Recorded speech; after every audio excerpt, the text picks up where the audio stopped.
পাবদা মাছের দো পেঁয়াজের রেসিপিটা আজকে শেয়ার করছি। কড়াইয়ে পরিমাণ মতো তেল দিয়ে এর মধ্যে বড় সাইজের 2টা পেঁয়াজ কুচি, রসুন ছিল 3-4 কোয়া আর বেশ কিছু কাঁচামরিচ একসাথে ভালো করে আমি কুচিয়ে নিয়েছি। তারপরে এখানে একটা টমেটো দিয়েছি বেশ বড় সাইজের। তার মধ্যে পরিমাণ মতো লবণ, হলুদের গুঁড়া আর শুকনো মরিচের গুঁড়া দিয়ে এবার এটাকে খুব ভালো করে কষিয়ে নিচ্ছি। অবশ্যই চেষ্টা করবা পেঁয়াজটা রসুনটা তেলের মধ্যে ভালো করে ভেজে নেওয়ার জন্য। এরপরে টমেটোটাকে যতদূর সম্ভব ব্লেন্ড করে দেওয়ার চেষ্টা করবা। আমি একটু ধনিয়া আর জিরার গুঁড়াও কিন্তু অ্যাড করেছিলাম। পানি অ্যাড করছি, এখানে 1 মগের মতো পানি আছে। এরপরে আমি ভালো করে ধুয়ে রাখা পাবদা মাছগুলো দিয়ে দিচ্ছি। অবশ্যই পাবদা মাছ কিন্তু একটু ঘষে নেবা, এতে করে এর উপরের যে কালো ময়লাটা থাকে সেটা চলে যাবে। তারপরে ওই পানির মধ্যেই কিন্তু দেখো আমি মাছগুলো ভাজিনি, তারপরে এটা খোলা অবস্থাতে আমি অনেক সময় রান্না করছি। এতে করে যে কাঁচা গন্ধটা থাকে সেটা কিন্তু চলে যাবে।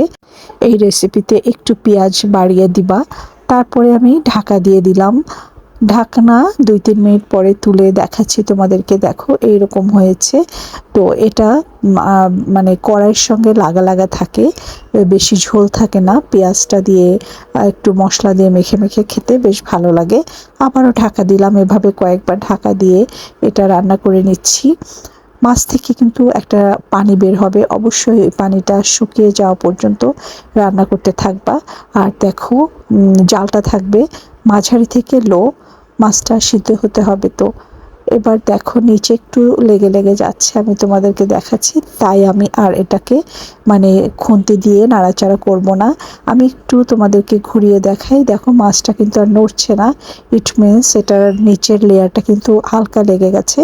এই রেসিপিটা এরকমই, এই অবস্থাতে নাড়া দিলে কিন্তু মাছগুলো ভেঙে যাবে, তাই এভাবেই রান্না করে নিতে হবে। তোমরা চাইলে এই পর্যায়ে একটু ধনিয়া পাতা অ্যাড করতে পারো। এই তো খুবই সহজ রান্না, খেতে খুব ভালো লাগে, খুবই স্বাদের হয় এই মাছটা খেতে। একবার হলেও ট্রাই করো। এরকম মাখো মাখো অবস্থাতে নামিয়ে পরিবেশন করলেই হয়ে যাবে পাবদা মাছের দো পেঁয়াজা। Hope you like today's recipe.